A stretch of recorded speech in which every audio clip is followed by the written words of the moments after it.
இது தொடர்பாக தமது கருத்துக்களை பகிர்ந்து கொள்வதற்காக மூத்த பத்திரிகையாளர் திரு பிரியன் நம்மிடையே இணைகிறார். சார் வணக்கம்.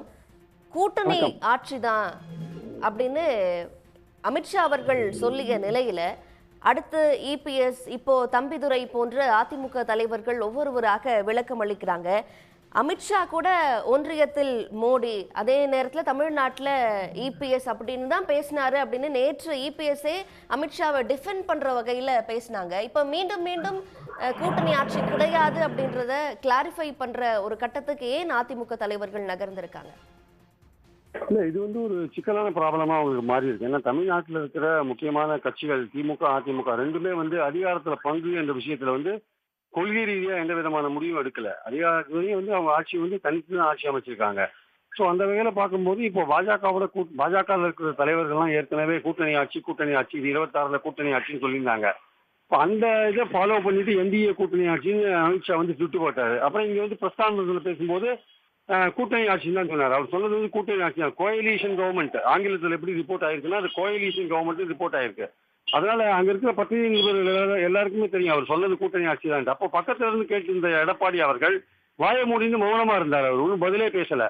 5 நாள் கழித்து நேற்று தான் விவரிக்கிறாரு. இந்த மாதிரி இல்ல அமித்ஷா சொன்னது கூட்டணி ஆட்சி இல்ல, கூட்டணியா சேர்ந்து போட்டி போடுறோம் அப்படின்னாரு. இல்ல அமித்ஷா சொன்னது கூட்டணி ஆட்சி தான், கோயலிஷன் கவர்மெண்ட், அதுக்கு தலைமை தாங்கிறது அஇஅதிமுகன்னு சொன்னதை தவிர அவர் கூட்டணி ஆட்சி இல்லைன்னு சொல்ல வரல.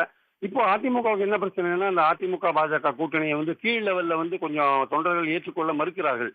ஸோ அவர்களுக்கு இந்த கூட்டணி ஆட்சின்ற விஷயம் மேலும் ஒரு பலத்த அடியாக இருக்குன்றதுனால கீழே தொண்டர்கள் ஒழுங்காக வேலை செய்ய மாட்டாங்க. பாஜக போட்டி போடுற தொகுதிகளில் அவங்க அதிக எண்ணிக்கை வாங்கிடுவாங்கன்னு, கூட்டணி ஆட்சின்னா அவங்க அதிக எண்ணிக்கையில் வரக்கூடாதுன்னு கீழே இருக்கிற தொண்டர்கள் இணைந்து வேலை செய்ய மாட்டாங்க. அப்போ அதனால இன்னும் தேவை கொடுக்குன்னா எடப்பாடிக்கு கூட்டணி ஆட்சி கிடையாது, அதிமுக தனியாகவே ஆட்சி அமைக்கும் அப்படின்னு சொல்ல வேண்டிய கட்டாயம் அவருக்கு வருது. ஸோ கீழே ஜெல்லாகல, இந்த கூட்டணி கீழே தொண்டர்கள் மத்தியில் ஜெல்லாகல.